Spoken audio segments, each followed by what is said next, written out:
Hey now, it's Dan Aberhart here, today's host of the Growing the Future podcast, where we talk to folks who like to innovate, collaborate, and transform the agricultural industry.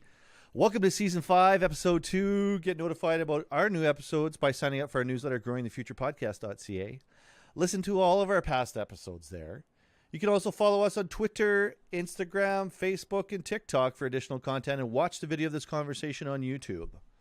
Find the Aberhart family of companies online, starting with aberhartfarms.com, where we grow food to feed the world in Langeberg, Saskatchewan. Suregrowth.ca, where we offer precision agronomy consulting services. ConvergenceGrowth.com, where we accelerate solutions across food, health, and agriculture. And AberhartAgSolutions.ca, where we deliver one-of-a-kind fertility solutions of the future to your farm. Find the links to everything I just mentioned in the episode notes.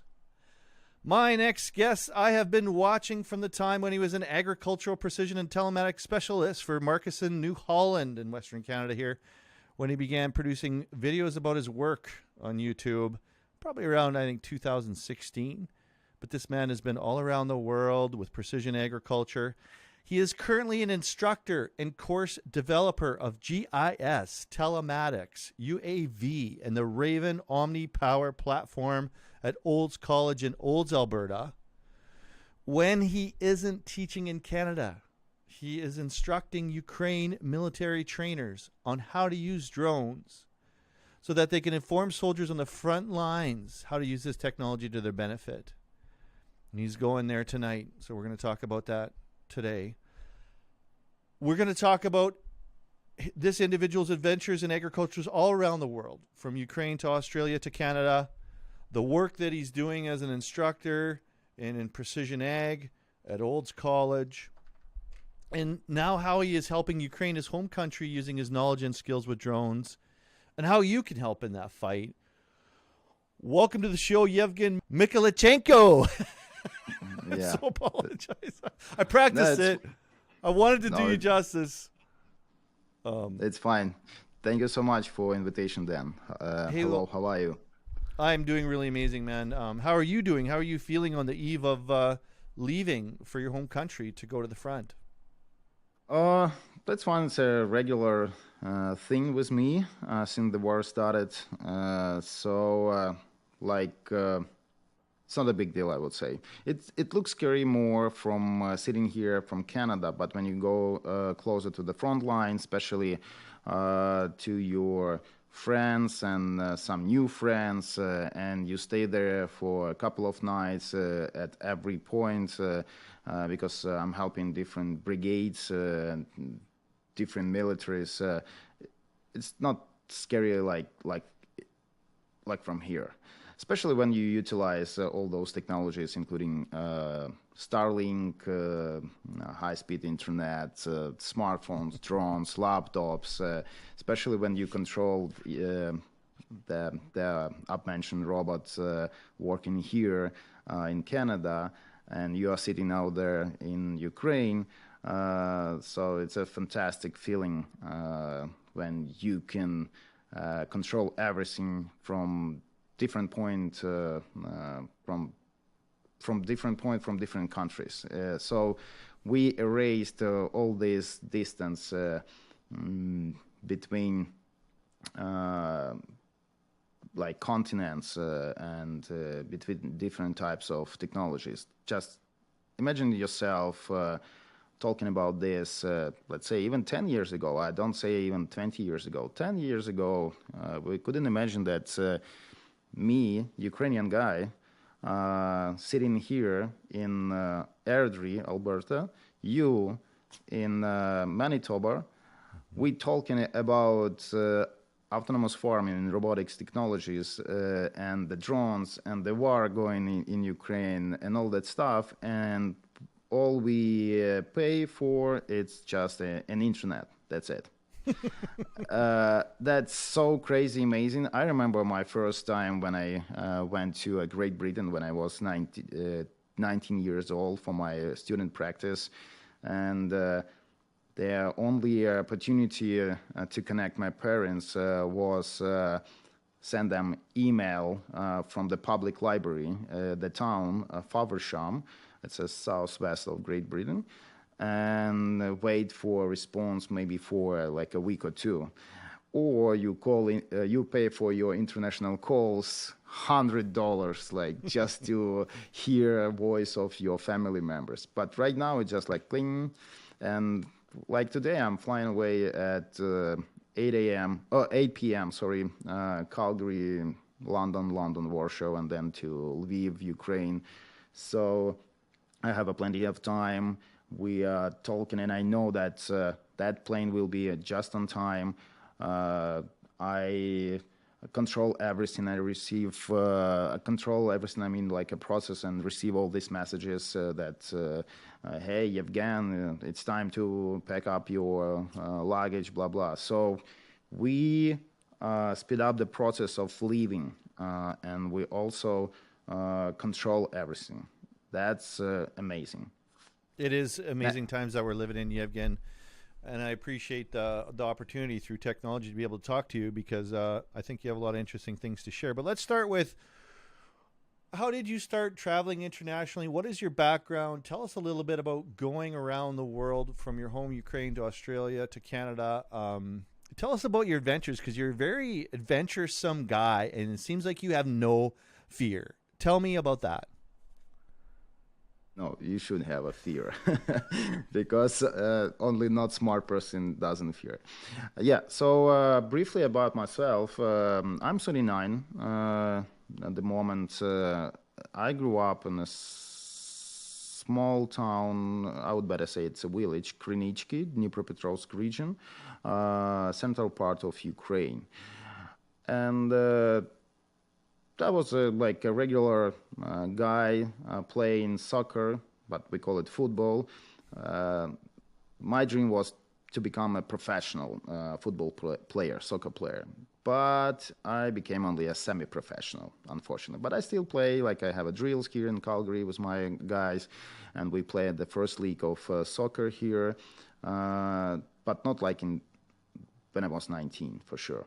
So then I entered to a couple of universities, and I chose Dnipropetrovsk State Agrarian and Economics University back in 2001. Now I'm a professor of that university because I help them to develop courses for the students in order to get their higher education. So I have some books with my name on it, and students really like it. It's all about the technologies. So then 2006, then as I previously mentioned, I had a student practice back in student practice in Great Britain. It was like my goal to earn some money and open my own business. That's what I did. I'm the person that always win or trying to win. Every time where I take a part of any actions. But I'm also that person that can accept that I lost something, like I lose the game, but I need to make some conclusions and try it again. So I accept everything that I've done wrong. We are not perfect. We are human. We always do some mistakes. Okay, let's leave this. All right. So then I had my own construction company. I tell you, I'm from a poor family. It's not like I'm from a rich family. My first laptop was purchased by me in 2004 in Great Britain, and my parents gave me $1,000 for that trip, and I returned that $1,000 later, 1 year later. So it's not like, here kids in Canada asking for like some car or like PlayStation, and parents just buy it. No, I'm from different family. Even your parents, like my parents, I should return that money to them. Yeah, and I grew up in the middle of 19th, and it's times of bandits and mafia in Ukraine, former Soviet Ukraine countries. It's rough times. And I learned much from there. So then I graduated from Dnipropetrovsk State Agrarian University as a mechanical engineer, first education, and second it's account and audit. It's like finance here in Canada, so I have two high educations. But as I said, I moved to construction because I felt that I can earn more there. 5 years later, it was successful business actually. I involved all my family members. They earned good money there. But I'm that person that always try to develop something, to improve my skills, knowledge, and I got bored really fast. Maybe in 5 years, like I started searching something for a new challenge and way to live my life. And and one of my friends asking me, we are looking for a real service manager from CNH Industrial. It's a part of Fiat Group. It's a Case New Holland, two big brands of agriculture machinery. And I passed that interview and became a real service manager, being responsible for two countries like Ukraine and Moldova, with over 15 dealerships like Case New Holland. I remember first 3 months I spent just reading books, service operating manuals of different types, like combines. But what I really like it's all about precision agriculture. It was 2010, 2015, 5 years at the representative office of CNH Industrial, but in Ukraine, Kiev.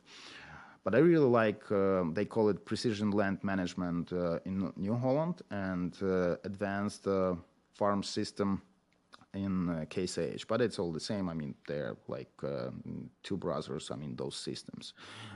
And the first telematics kit that I installed was in Moldova back in 2010. And then I realized I really like this and I need to practice that more.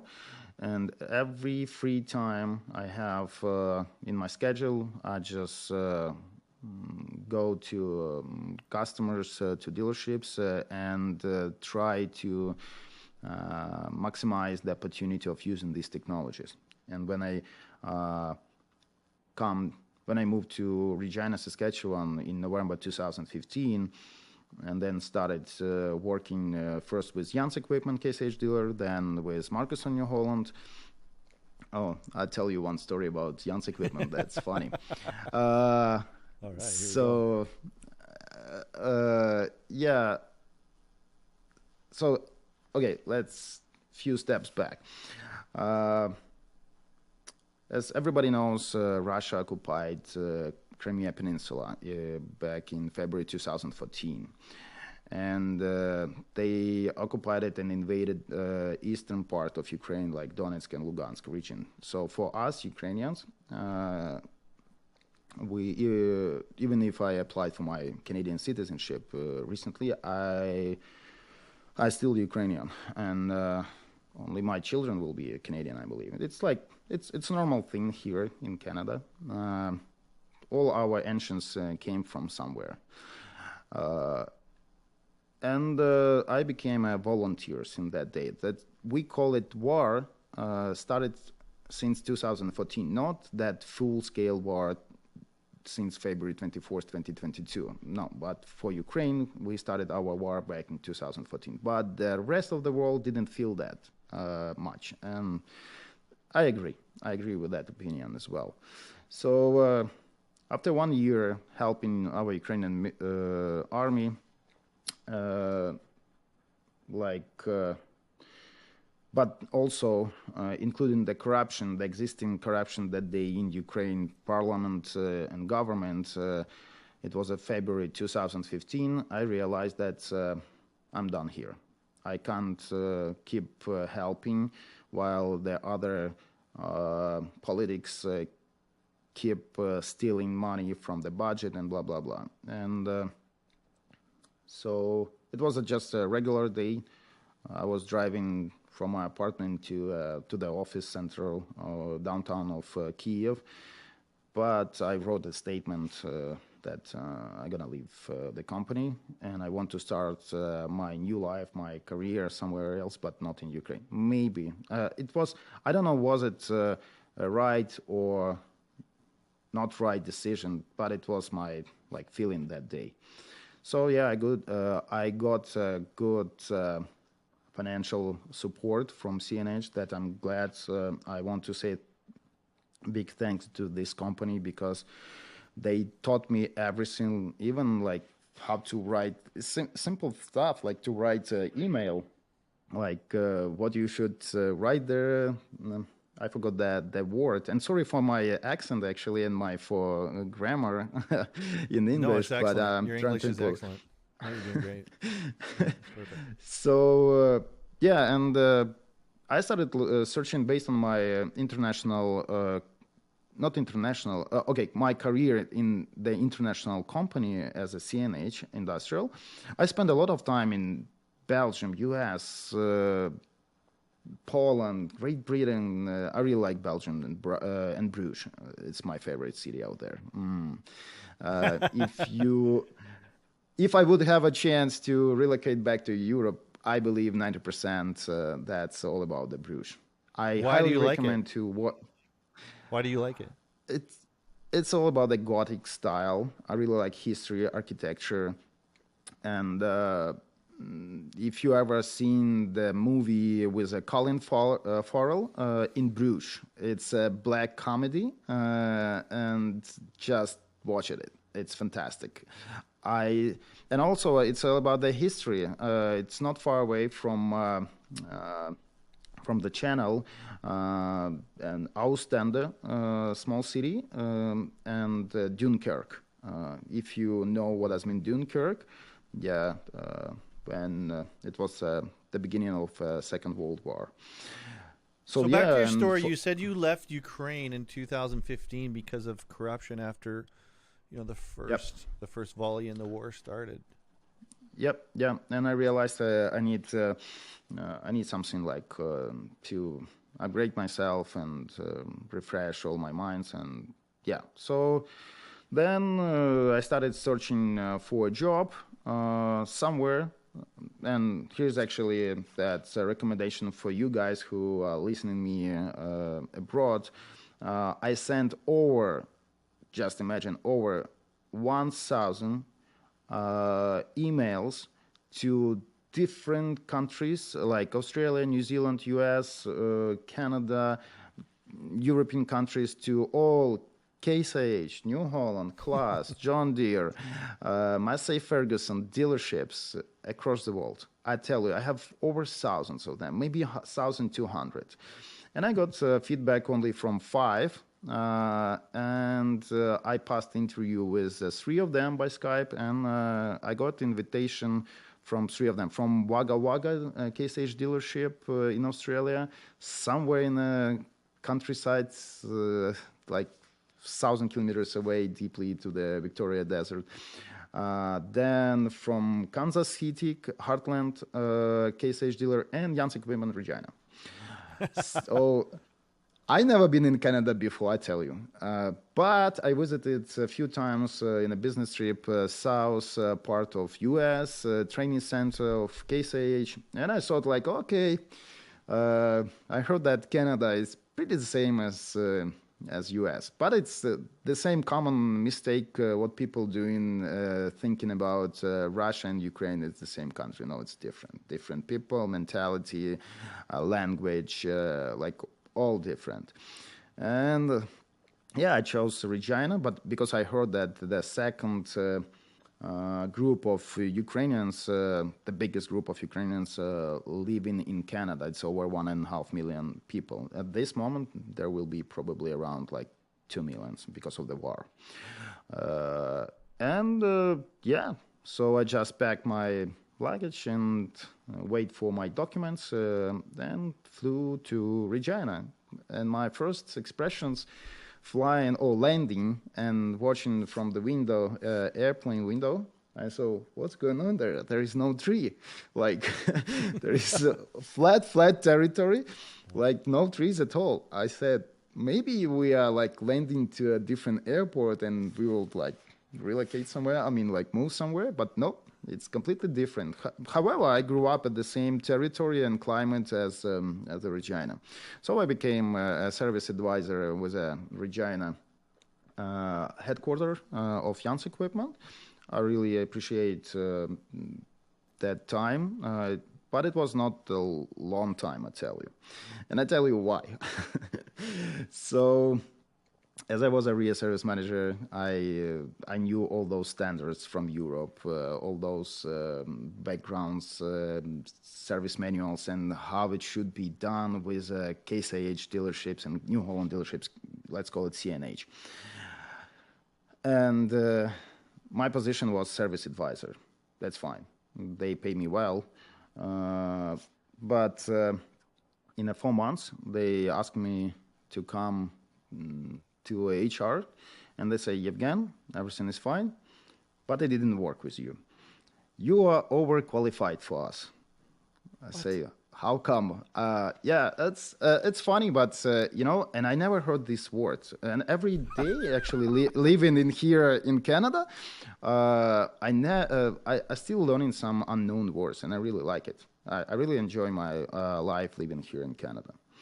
So they said, you're overqualified for us because people like, or position like you held in at this moment, they need probably a few years to reach that level. But you've done this in a few weeks. You are like boring working with us. We see that. And the first, what I did, I just used my Google Translate. What does it mean overqualified? And overqualified, it means like, yeah, you like you are not for us. And they say, yeah, we can buy you a ticket back to Ukraine, but it didn't work. I say, all right. I have applied for my PR card in Saskatchewan, and I wanted to stay in Canada because I really like it. And it was rough time because all business went down. Many people were returning from Alberta back to Saskatchewan, searching for a job even on the farm. Yeah, and yeah.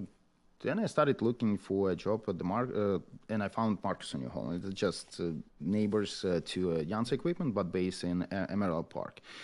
And if Derek Marcuson is will be listening to this podcast, I want to say, Derek, you are my best friend out there. I really appreciate for your help because you believed in me. Because I remember your eyes like this, that Ukrainian guy coming to him, searching for a job, from precision agriculture, talking something about telematics, precision agriculture, about all that stuff, and you really believed in me, yeah. And as I started looking for a job, official job within the province, and I found 3 of them, but they were based like Kindersley, somewhere Outlook, and Badges Lemberg. Saskatchewan. But in 4 or 5 months later, Derek offered me a job on a new position, precision agriculture specialist. The only thing he asked me, have you ever worked with the drones? Honestly, yes, a few times, but not professionally that day. So I say, all right, let's start it. And I started a new position. It was a brand new, like, and I met, and again, I want to say big thanks to my former customer as C2 Farms, Delish Farms. Unfortunately, Mark Delish passed like a few years ago.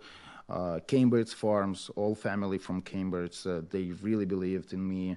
And they agreed to launch all those systems like precision agriculture, telematics on their farms. And a year later, I got a phone call from CNH North America, especially from New Holland, and they were looking for an answer, like what's going on around Regina, because a year ago, nothing was around Regina. And now they have like over 20 units, 20 icons, like combines, tractors. like working around Indian Head, Regina, then Estevan, that direction. And someone told about a Ukrainian guy working at Marcus in New Holland. And as I worked internationally and back in CNH Ukraine, they knew me and they started helping me. So, once I finished my job with Marcus in New Holland, I got invitation from the other Case AH dealer, but from Western Australia, Esperance. That guy, the owner of the dealership, came from Australia to Regina. He never seen minus 40 and the bisons. So I showed him bisons around. Bisons, buffaloes, bisons. Yeah, we call it like that. Yep. Yeah, buffalo. Bisons had European name of it. We signed a contract, and it's all based on my YouTube channel. So I started 2 YouTube channels. My Agro Canada, it's my personal one, and also for Marcus in New Holland. That's later. Marcuson was purchased by Mother Group, and now it's a Mother Group YouTube channel. I realized that every half of the year, it's like with your iPhone or smartphone, you receive that updates of your software every 3 months, every 6 months. The same with the service manual and with the displays like FS Pro 700, Intel U4, if we're talking about case in New Holland's displays. The same with the John Deere Green Star 3 or 4. Every time when they send you update, they change the layout of the buttons. So just imagine if you purchased the combine, let's say in 2016, but you're still utilizing that display, and they change that software for like 2 or 3 times. And if you want to solve some issue, technical issue, you have to go to your service manual or operator manual, open, but you see a different picture. It's not the same on your display, and you're confused, and you don't know what to do. And especially with service support from these brands, it takes you forever, like week or 2, but for agriculture business, 1 day costs you $1 million if you just delay of seeding or like you postpone your harvest. It's big money. So you have to solve this issue as soon as possible, like in a few hours, I guess. And I realized I need to start doing short videos, but real videos.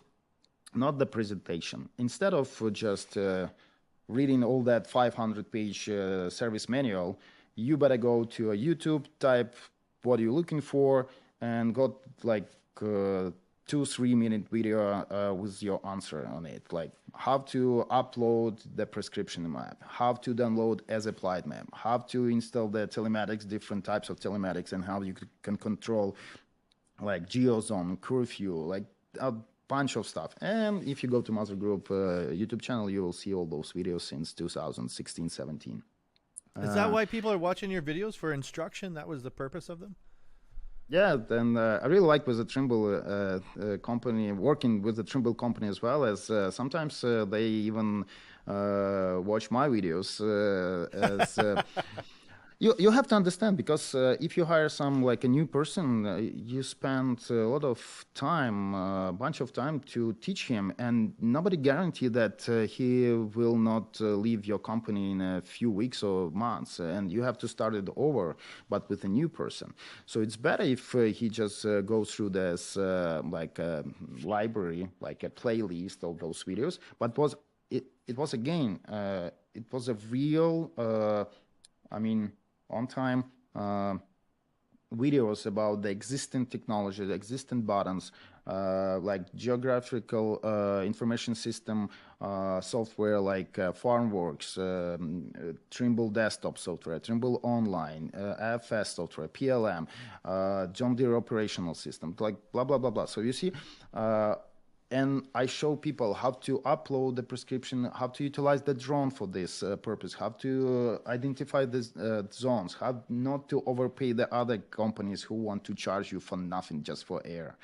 I can't tell the name of these companies, but they know me well, because every time on a Eigenmotion show or like Regina Agribition, when they saw me, they were just closing everything, because I always come and ask, okay, you're like a salesperson, tell me what that color means.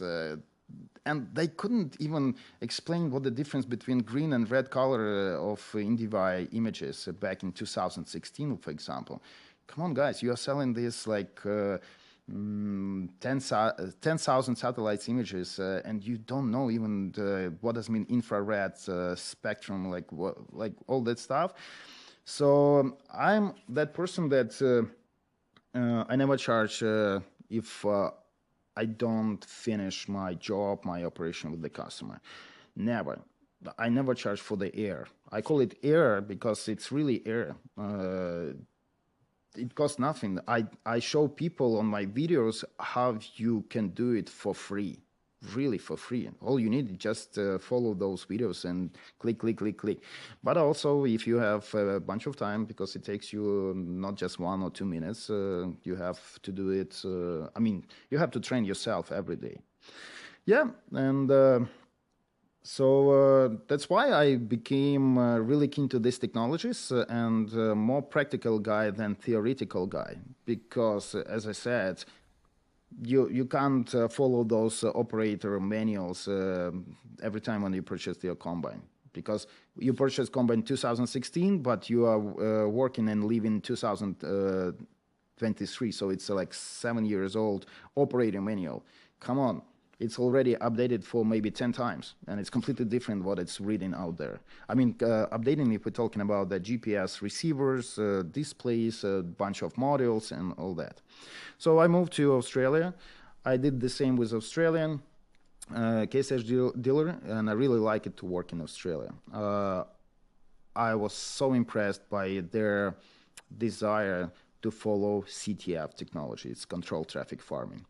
It means when all your existing agriculture equipment on the farm upgraded to the same lines. They call it tram lines.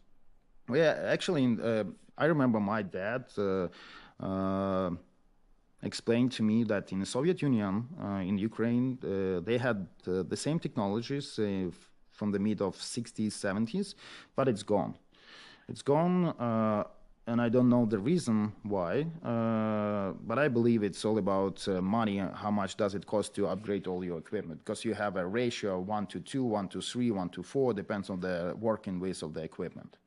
But these guys in Australia, they crazy, I tell you. I really like to work with them. They crazy even about that 10 centimeters. I remember one farmer by Ravensport in Western Australia, he asked me to come like 150 kilometers away from my location just to update his tram lines, because his tram lines moved offset 10 centimeters for the whole tractor. Come on, it's 10 centimeters, it's nothing. Like for a regular farmer around the world, but not for them. They know. I want to be precise, like 1 to 1 centimeter. Really crazy. I really like it. What is the benefit of doing that, Yevgen? Why are they so passionate about that? First of all, it's fuel economy. If you type and go to the government website, in Australia, you will find an article written maybe 2014 or 15, where explain everything in details. That it's all about the slippery fuel economy, and they increase their yield up to 14% just following those tram lines. Because the soil in Australia, it's not like in Canada. We are very happy living here in Canada, and especially in Ukraine with a black soil, rich soil.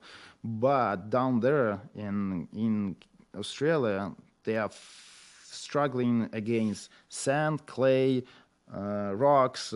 That's they call it soil. It's horrible, but they're growing. I was based at they called wheat country belt. It's between like Perth and Esperance. So having that tram lines. Oh, I remember my first meeting with Australian farmer.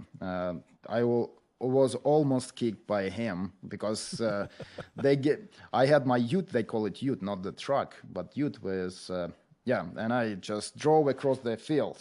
And I see that someone like driving behind me and just like flashing lights, like horning. I stopped, he say, who are you? Like, I say, I'm a new guy, like from Precision, blah, blah. He say, he took me like, and was ready to punch me. And when I explained him in details that I just landed a few days ago, and it's my first, first my experience here, he said, never do this, because if I will see you again, that you are driving across the field, I will really punch you and nobody will help you. And I realized why. So, because they just follow the tram lines, and he showed me why. When we were staying on that tram line, it just like you are feeling like you are staying on the asphalt, like a concrete. But one step aside, like a 1 meter aside, I just like fall down for a meter. It was so poor, and they utilize the deep ripper, they call it, or subsoiler, on a depth of 50 or 60 centimeters. I don't know what's going on. I'm not an agronomist, but I don't know what's going on with the soil, but they do that deep ripping every 5 years. And they're so crazy about this deep ripping because it will affect your future yield. And also, it was funny when they called header as a combine and header as a front. So it took me a few weeks to change my mind. As they called we call it header, they call it front. How come? And then when you say, like, where is your combine? He said, what are you talking about? I say, combine is just like, machine. He said, no, it's a header. No, it's a combine. So you just argue them. But it was a great experience, and I should stay there. But again, we planned our first children there, and the immigration policy changed back in March 2018. And we realized that's okay, better move back to Canada, but not to Regina. You couldn't have a baby in Australia, their immigration policy? Yeah, you could. I mean, but my goal was like, I want my baby, my children have a choice. I don't want they have a situation like I do, or I did. People, they have to have a choice, because, but having, for example, I don't say that Ukrainian passport is a bad thing. No, for sure, but it's limited. But having, for example, Canadian passport or Australian, you can go and work wherever you want, US, Canada, Europe, but not with Ukrainian passport, as you have to wait for your visa, you have to prove your financial status, blah, blah, blah. It takes you forever. And you can just lose the opportunity of that job opportunity, let's say. People must have choice every time. They have to decide where I need to go. There, which employer I have to choose, that. Like when you have a choice, you can improve your skills. You can feel as a free man. Because if you are limited by your employer, you can't show the 100% of your potential. And many people are scared, and they're really afraid to show their skills because they will say that, okay, this is your job, this is your time from 8 to 5, and this is your responsibility at your working place. That's it. And many of them live their life even don't know what they can do, like for the whole world. When I'm teaching my students everywhere, like in Ukraine, in Canada, I always say, never link to your, let's say, house or like car until you reach your 30, 35. You have to travel as much as you can. Not travel, but working internationally. Absorb that international experience from different countries, from different farmers. Let's say if we're talking about agriculture, right? Different farmers, enterprises. Just absorb the best of the best information that you can reach. That's my credo. That's how I living. And sometimes you have to spend sometimes overnight all in transmission oil. That's your experience as well. Now, I really like, talking to farmers when they ask me tricky questions. Because, like, they always, and farmers, I tell you, they're a very smart person. They know everything. Like, they are engineers, they are bookkeepers, they are, like, they know everything. So, yeah, and we were talking about Australia, right? I forgot. Yeah, we're talking about Australia. Immigration. Yeah. The reason you came back to Canada, do you come from Australia and come back to Alberta then? You went to Alberta? Yeah, to Alberta, to Calgary, and yeah. So let's finish that story about Australia. And if you are not Australian, even permanent resident, but just with a 2-year working visa, your baby will still get Ukrainian citizenship, not the passport. But it's a different situation here in US or Canada. Even if you fly over our country at the plane, you still have Canadian citizenship. It's crazy. It's fantastic. I really like it about Canada, and open opportunities for all immigrants. We came back to Regina and moved, and I got invitation from Trimble, Strathmore. They just Vantage Canada West, they call it. Oh yeah. Now it's gone. Yeah. So you see, the big problem of all. Okay, it's only my opinion, right? I don't want to push or say that only. I'm saying right words, but the others not. It's only my opinion. Everybody and every big companies, they do a big mistake. Instead of invest to the precision agriculture software, desktop software, where we collect the data, they try to upgrade the displays, to buy a new combine with like the existing technologies on the market for years. We call it iron. Like iron, it means like combines and tractors. So I'm trying to tell them, okay, instead of investing in a new combine, better just concentrate your attention and invest $10,000 or $20,000 to your software and hire some person if you don't like this technology, but hire some young person who would start collecting the data, building the prescription maps, flying your drones, satellites, images, all that stuff. Again, I don't want to tell anything bad about here, but my feelings, as I travel much and I work with different farmers in Ukraine are really crazy. They are so keen to these technologies, and it's really hard to find now a farmer without agronomist flying the drones in Ukraine. Probably 70 or 80% of all those big enterprises, they have not even the drones, but their own software. So they build own software. They don't purchase it from Trimble or like CNH. So IT technologies in Ukraine are in so high level. I saw that there is a movie going in Ukraine about IT technologies in Ukraine. It's crazy what's going on there. And the same with agriculture. So Yeah, and there is a room where to grow up. To grow for farmers here in Canada, and I really like to work with progressive farmers, which who are, for example, at this moment for me are Carlsonek, Blaine Gates, who are based here by between Calgary and Three Hills, like Wade McAllister by Innisfail.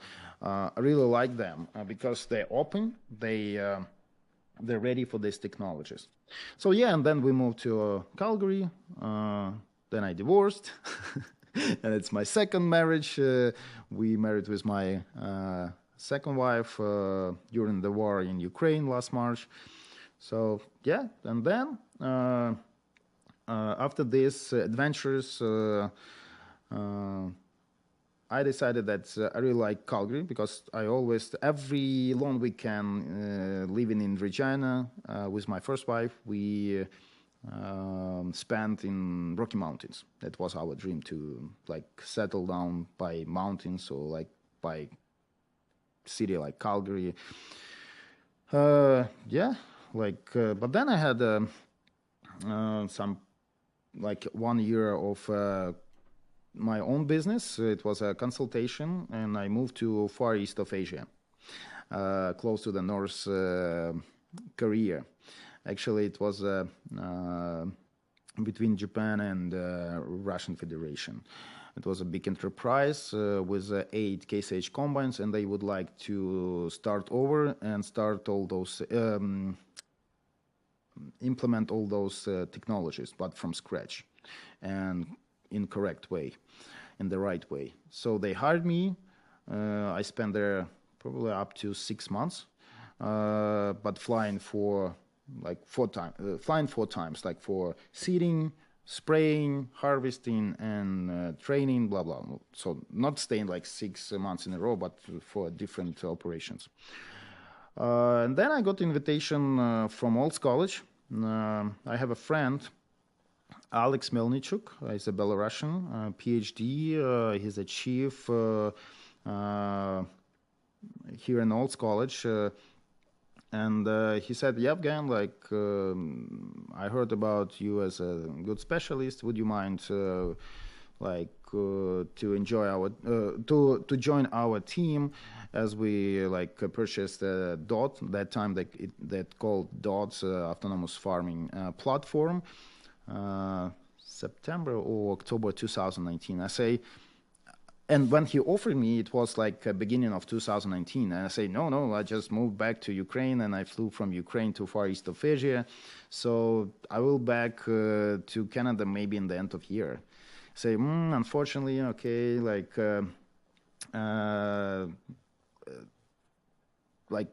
I don't promise you that we will hold this position for you. I say, all right, I can't do anything. I just signed the contract for 1 year. Okay, and again, I want to say big thanks to James Benke, the former dean of Berkland faculty here of a precision ag in Olds College. We got our first Skype meeting. He agreed to wait for my return to Canada, and they offered me to develop courses.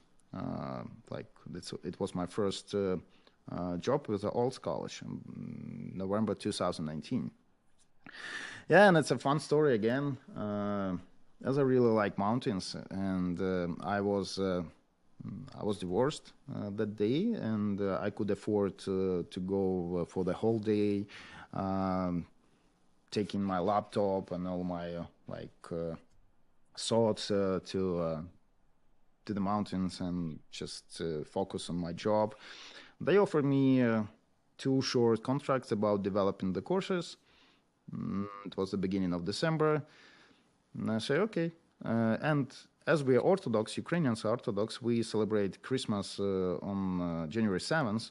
And for me, in December, there is nothing special to do. And I signed the contract, and they gave me a time to develop those courses till 1st of April or 1st of May, something like that. So I had 5 months ahead. But I worked really hard every day, and I convert my thoughts, my experience from my head to the paper, to the Word pages. And I have a best friend living in New York, and he invited me to visit him in January 2020. It's just a few weeks the COVID started.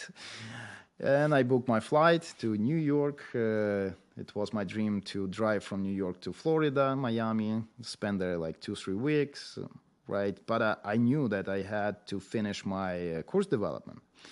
So I worked really hard the whole month in December. And then I emailed to James Venke, to Adin, that James, I'm ready. I'm finished. We need just to finalize with editing team, and I'm free to go to US because I have already booked my tickets. But he probably didn't understand me well about that. He thought I still may be searching for some help or clarification and so on and so on. And when I show up on the 2nd of January, I show them 2 developed courses with over 100 pages each, with videos, QR codes, all that stuff. And they were so surprised. They couldn't believe that. It's happened. 2 courses develop in one month. I say, hurry up, please. I'm in rush. I have You to do fly everything away. Fast, don't you, Yevgen? Yeah. Yes. You do everything and then fast, I've noticed. And then when I left to US and returned from US, they offered me, hey, Yevgen, we purchased a DOT platform, but we don't know what we're going to do with that.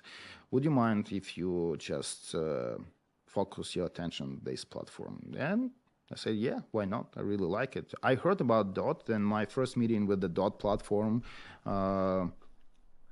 was in Egg in Motion, July 2000, I guess 17 or 18. I believe it's 17, but it was weird small wheels, some funny attachments, implements. We said, yes, why not? It's all about Raven technologies. I like it. And again, I signed a contract for 1 year. I showed that what I can do, what we can improve. And that's the beginning of my old college career. Now, at the moment, I have a 3-year contract, 2 years left.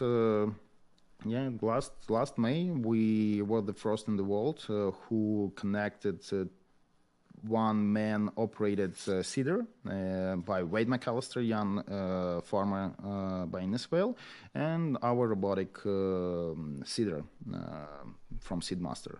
So it means one operator, one farmer drives 2 units.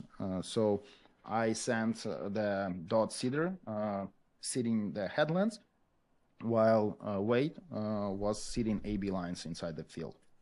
That's how we improved. We speed up seeding of the field, and we seeded 33% of the field. That's a great, and again, it's not theoretical. It's all about the practical. So everything is done, everything is working. So here you go.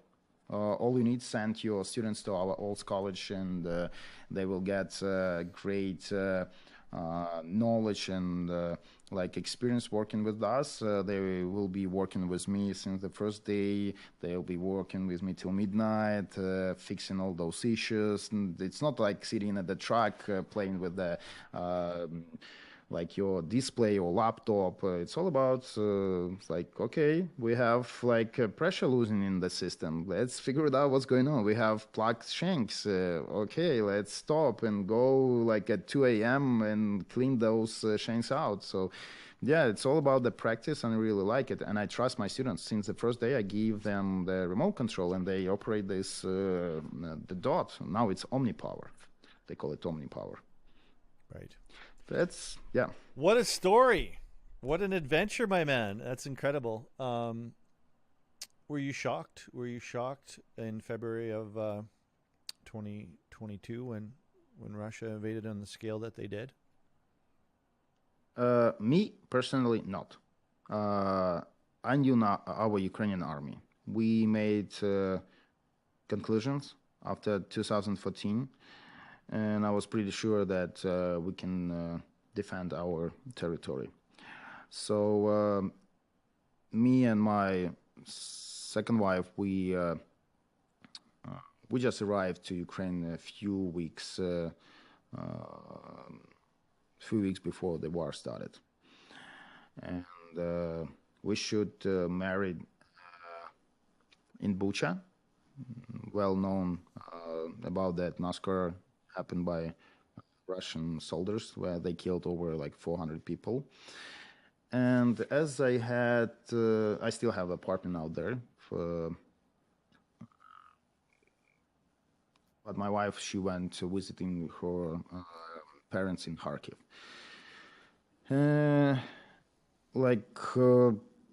Our wedding should be on March 18, but it never happened in Bucha, as it was occupied that time.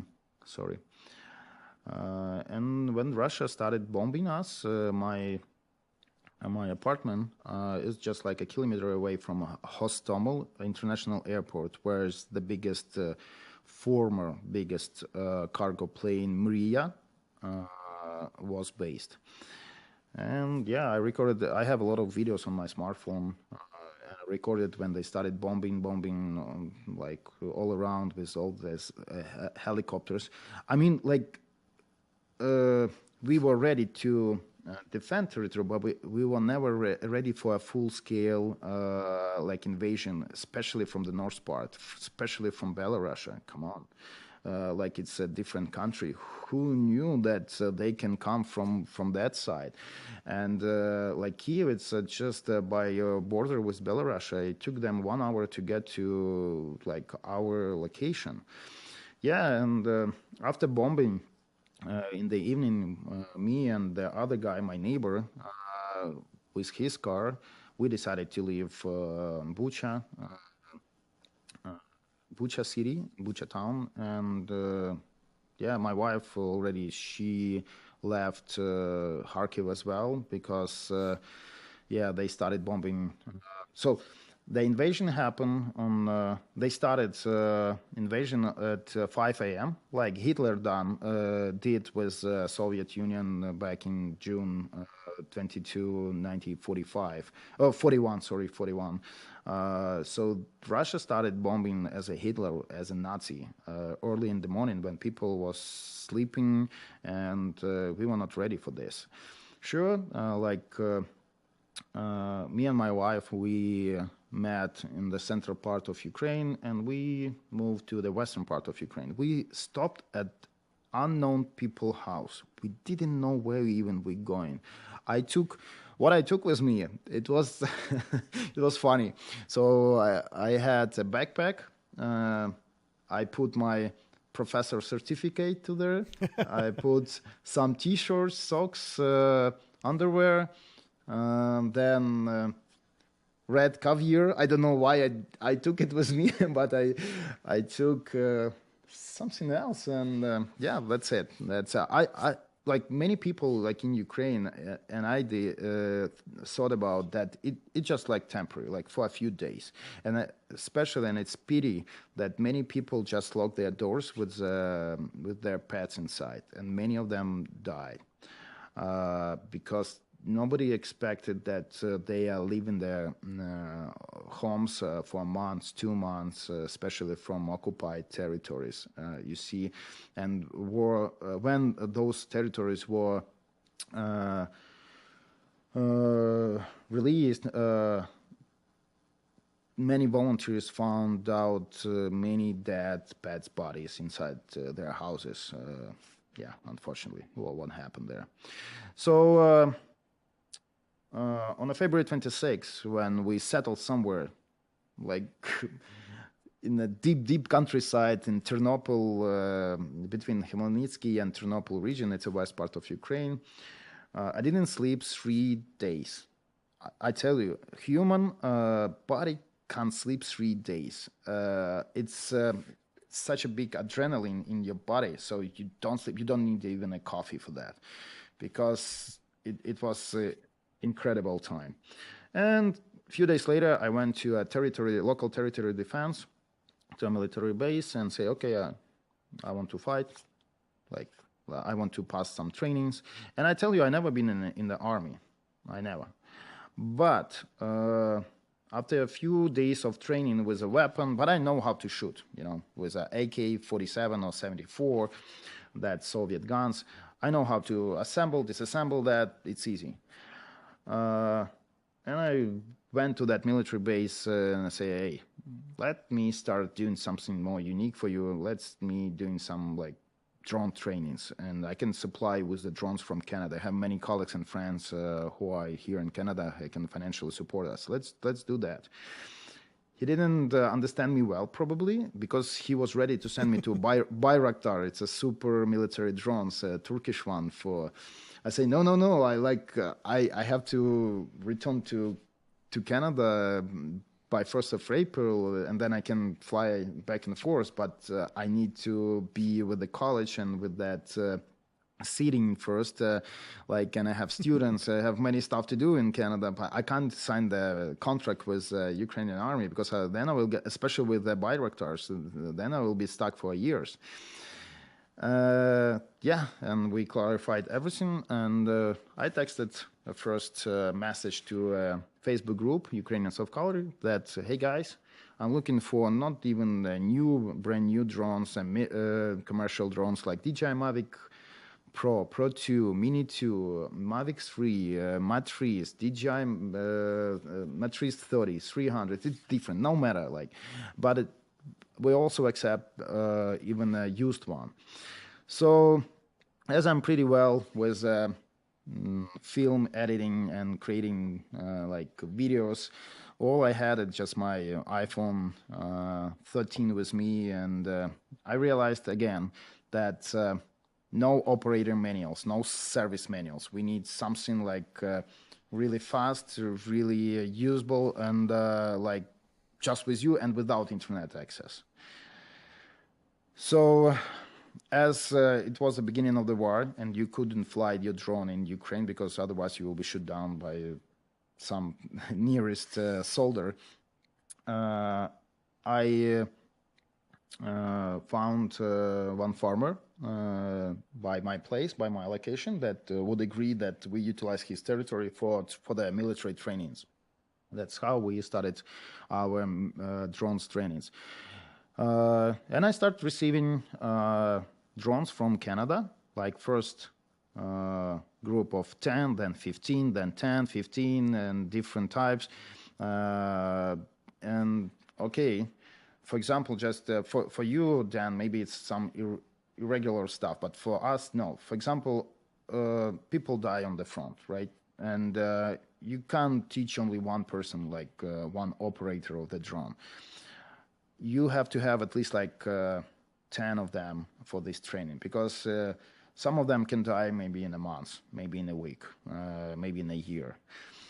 But if he will take his knowledge and trainings with him to the grave, it means they have to send those guys back again to me, and we spend the time and time. So I realized that I need to create some instructions how to utilize the drone. And I started recording our trainings and instruction how to set up the mission, how to turn on specific buttons, how to hide yourself as an operator, how to turn on the geolocation. Then we move to the anonymizer, we call it, device, where Russians can't identify your location. So I can't tell you all these tricks because you know why. So then I created up to 3-4 different instructions for different types of the drone, so they can transfer that instruction. And if you don't have an internet connection back there in the phone, so they can easily just go to your telephone, to your smart, and go through all that. Oh, I forgot that button to click on that button. Click. Oh, we are flying, for example. Also, probably you heard about Drone Deploy app. It's a pretty common thing. I started working with that app since 2017. You see, it's so easy. I mean, you utilize, so everybody say, how can we send our drone and it takes the GPS lines and fly itself? Say, so easy, drone deploy, boom, for free. All you need is just make a square, send him a mission, make him a mission and send him to there, and then he makes 700 high quality photos, then stitch that it together, then you have a 3D map of that location, and you don't even need to operate that drone. So where I'm heading to, I'm telling that our agriculture technologies, not only in Canada and Ukraine or like in Australia, like everywhere, we are so far ahead compared to a military. And that's why all my Ukrainian former colleagues and friends from agriculture business became really popular among militaries, because we agriculture guys, we are far ahead of militaries. Not for the 100% of like all businesses, but specifically about the drones, and because this is a new type of the war. It's not. It's a rare thing that you can see that soldiers shoot each other, like from the Second World War, Vietnam War, even Afghanistan War. It's a war between artillery guns and the drones, because drones helps you to correct the fire. Now drones even drop the bombs, killing Russians. So, and then I started flying back and forth for 2 months, for 1 month, for a couple of weeks, bringing more and more drones. At the current moment, we supplied with over 126 drones, different types, with night vision cameras, with it's from like Mini 2 drones to DJI Mavic 2 Enterprise drones, which cost over $10,000. And I'm very I want to say big thanks to first, as we are talking about this now, to Mark Steckler from Didsbury, to Robert Syke, pretty well-known person across Canada. Yeah, we know that. Yeah, he helps me, as he has Ukrainian roots. He helps me with a donation on the drones.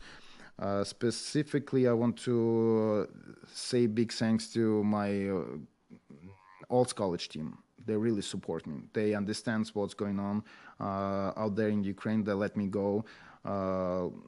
Let's say it was the first time in June when I was like 20 kilometers away from the front, using the Starlink connection for the high-speed internet connection, and I launched the robot, the OmniPower, which was spraying here in Alberta by Olds, but I was controlling him. Sitting on the hill trying to catch a better signal in the midnight, because as we have a difference of 9 hours, it took you like 9 hours. They started here in Alberta at 9 a.m. for me there as like 6 p.m. something like that. Yeah. So it's a great opportunity actually to test all this technology on a practice, yeah. So. And also, I want just to highlight that, again, I'm so grateful to have all my subscribers, different farmers from different countries like Sweden, Norway, Australia, who donated and keep donating for the drones. If Dan don't mind, I would like that you just post some my card numbers and Paysend, PayPal. There are others where we donate, and I tell you, if you subscribe on my Facebook page, you will see all those photos where I'm going teaching. My wife doesn't like, because when I'm going to the front line, I turn off my smartphone for 3-4 days, because I don't want to be captured by Russians. Yeah, don't do that, man. I don't want any bad news. No, it's okay. It's okay. But it's also just, Dan, it's not only like you come in and train them. It was really how it's better say. We should do this training in the beginning of the war, maybe the first 3-4 months. And I have the other 2 instructors from the Syngenta Ukraine company, who they are agronomists actually, but if I send them drones, they go with those drones to the front and teach the militaries. But it's also about when our Ukrainian soldiers are really smart. They're very smart. But it's more about like support. When they can see that the guy from Canada coming with the drones, not to west part of Ukraine where it's a peaceful zone, but go to the front where they just were shooting a few hours ago. They were at big risk to be killed. And here's the guy from Canada bringing some like military backpacks, gloves, drones. He's here. We can actually, they don't drink alcohol at all, I tell you. That's forbidden at the front. We can drink a coffee or tea with him, and he sleep with us. He spent 2-3 days with us. Like, wow. For there, it's like inspiration. It's inspiration for doing some like extreme work. And every time when I fly, it's like a drugs. When I move from one brigade to the other brigade, from, let's say, from Bakhmut to Kherson, from Kherson to Kharkiv, I tell you, it's like a drugs. You are living, and only 5 or 10 minutes passed, you understand that you won't get back to them. You want to spend more time, because everybody has different life story, their experience. Some of them doctors, some of them IT guys. They're very smart. Some of them have like 3 high educations. Like some of them knows 7 different languages. Crazy. I tell you, I learned something from them, and I really like to be a part of this process, you know. So I don't know for how long this war will last, but for sure it's not for a year or 2, maybe even longer. Against Ukraine at the moment, fighting 3 countries. It's Belarus, Russia, and Iran, with those kamikaze drones. Yeah, this is a brief story. Like, what do you see? What do you see for the future of Ukraine? What do you feel in your heart's going to be the outcome? I mean, it's galvanized the people. It's brought the world together. You've got a world perspective. You know, what do you think's gonna become of Ukraine? You see, I'm working on different many projects, volunteer projects. One of them here, it's I have already created with our old college members, team members, the program for Ukrainian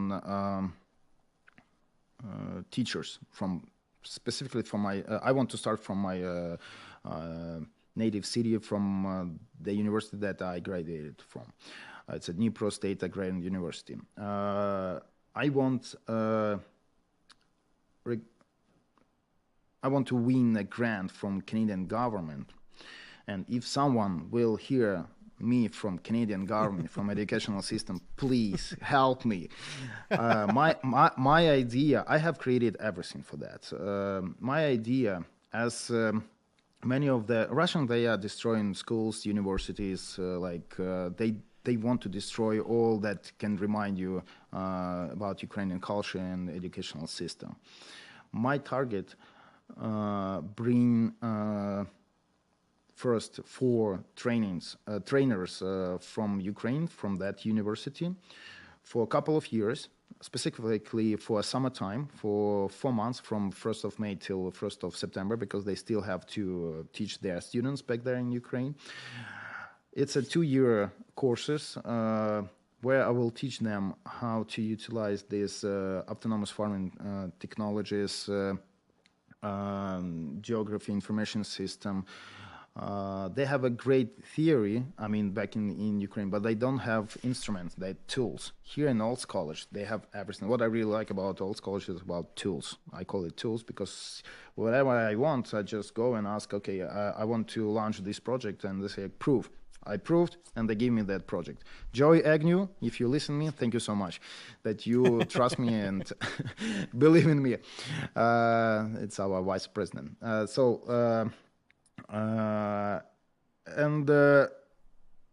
I truly believe that our educational system is still corrupted, unfortunately. My target to change their mentality completely, from the ground level to the high management. I want to show them that having those trainers, teachers, and here in Canada, teaching them, giving and passing your knowledge and skills and your experience, you can change their mentality. And then I want to send and ship these tools from Canada to Ukrainian university first, if we're talking about agriculture. I truly, truly believe that our educational system will change. Because we have a great people with the theory, but we don't have the practical side of the business, I would say. For example, if we are working here with autonomous farming, they are working with 30, 40 years old tractors like DT-75 or Belarusian tractors. Crazy. So what will happen with Ukraine? Sometimes when I meet people, Ukrainian people, they saying that, oh, we'll be very popular. Everybody will want a Ukrainian passport in the nearest future. Blah, blah, blah, blah, blah, blah. I say, it's not about that. It's inspiration, and we are building our nation at this moment. When people say, we got our independence back in 1991, when we got independence out of the Soviet Union, when it collapsed. I said, no, our independence started since 2014, when Russia first occupied our Crimea Peninsula, when we lost first our soldier in 2014. When you lose your friends, relatives, when you see blood, it's a price for this independence. It's not independence. It's not like when you sign some papers and you celebrate it every year. Independence, it's when you lose something and you realize that that independence cost for you. It's a huge price. Why I'm saying this, I'm trying to not to cry, because it's my dead friends are just like standing in front of me, and it's a cost of independence that we are getting right now. First of all, we don't want to be identified, oh, Ukrainians, oh, you Russians, oh, it's just by Russia, or like, you are Russians, right? No. People now know that Ukraine, it's a separate country with a brave people, with great potential, with IT technologies. Like in Ukraine, we don't keep all these documents like driver license, passports, like all that stuff. We have everything in our like smartphone.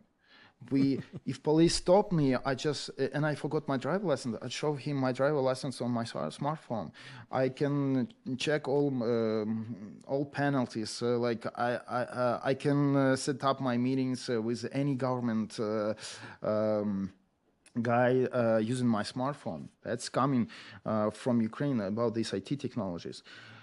I hope that this war will finish soon. And we will release all our occupied territories, because there are many, many Ukrainians who are living on the occupied territories at the moment. And I don't know what will happen with Russia, but there is no a third scenario after that. there are only two scenarios in my mind, in my opinion, sorry. First, either Ukraine disappears or Russia disappears. We can't live side by side because it's already happened.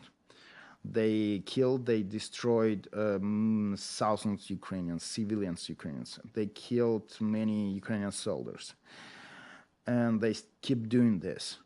But thanks to all European countries and all who believe in us, who support us with military equipment around the world, I am so grateful to them that they keep supporting us.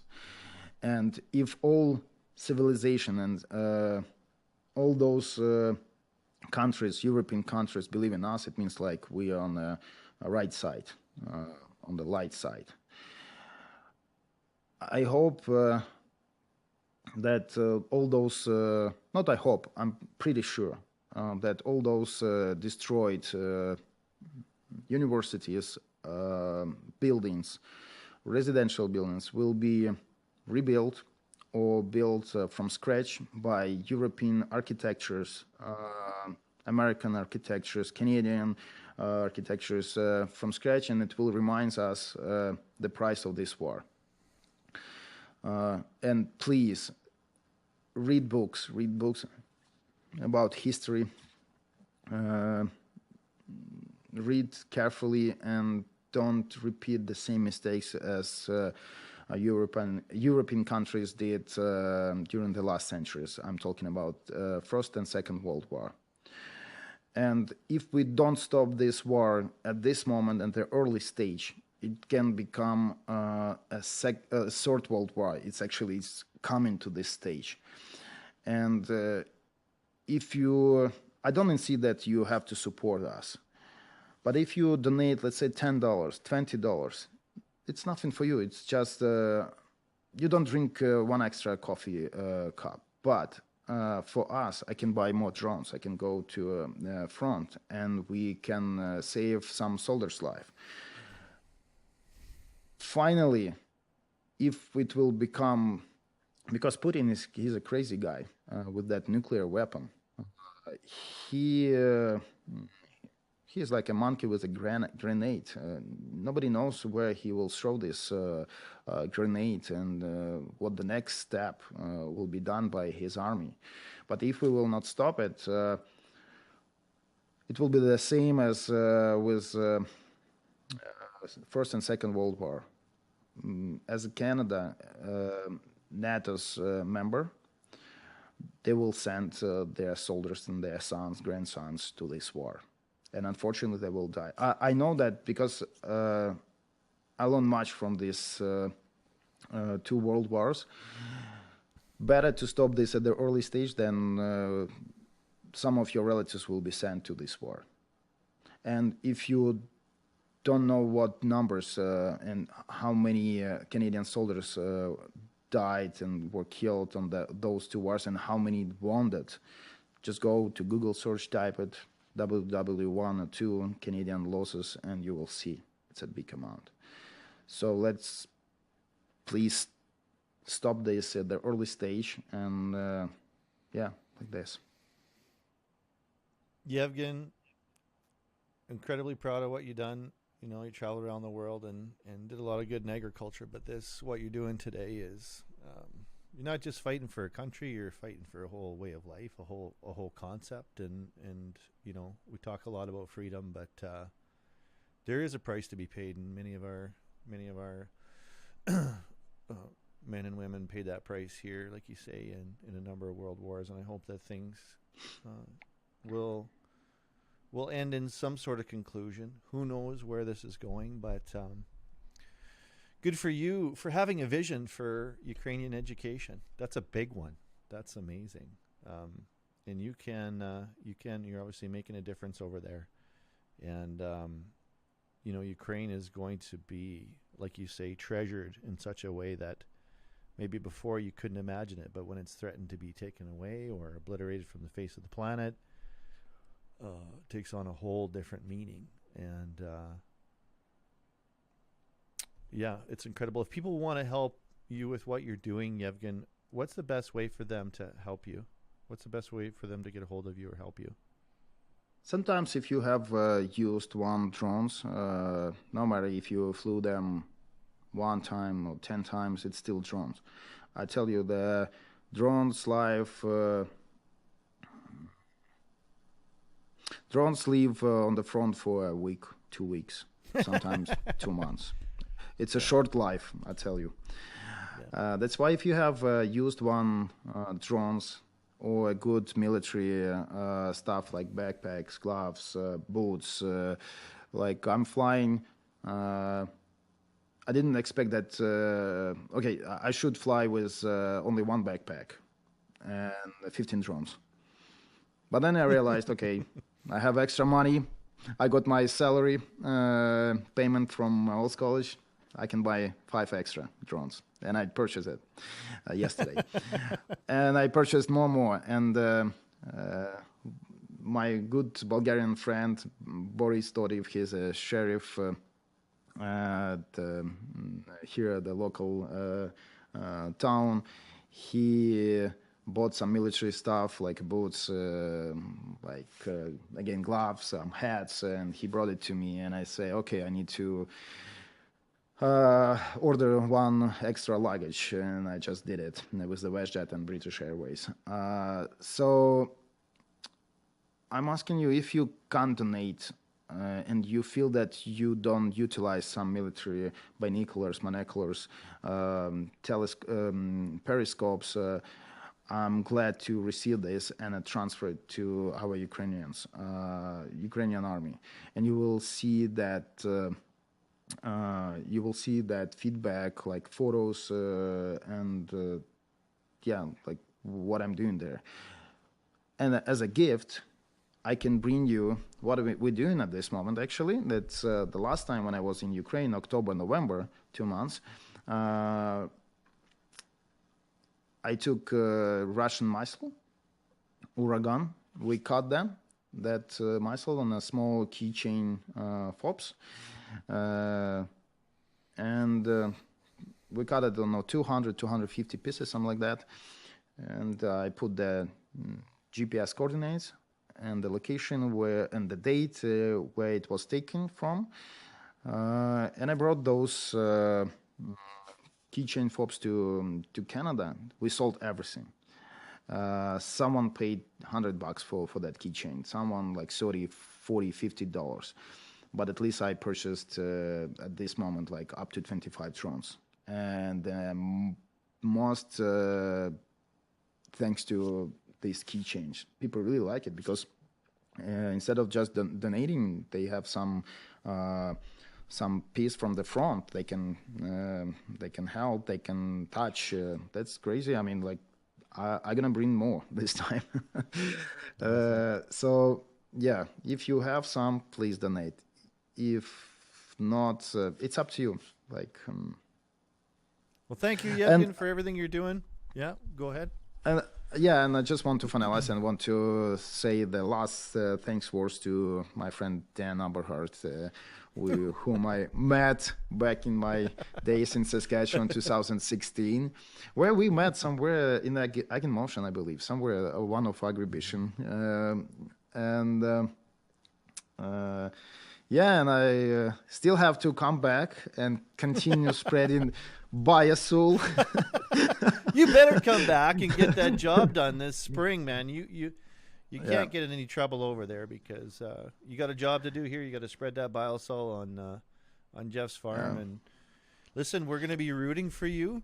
I hope that people have been touched by the story of you and your comrades in Ukraine.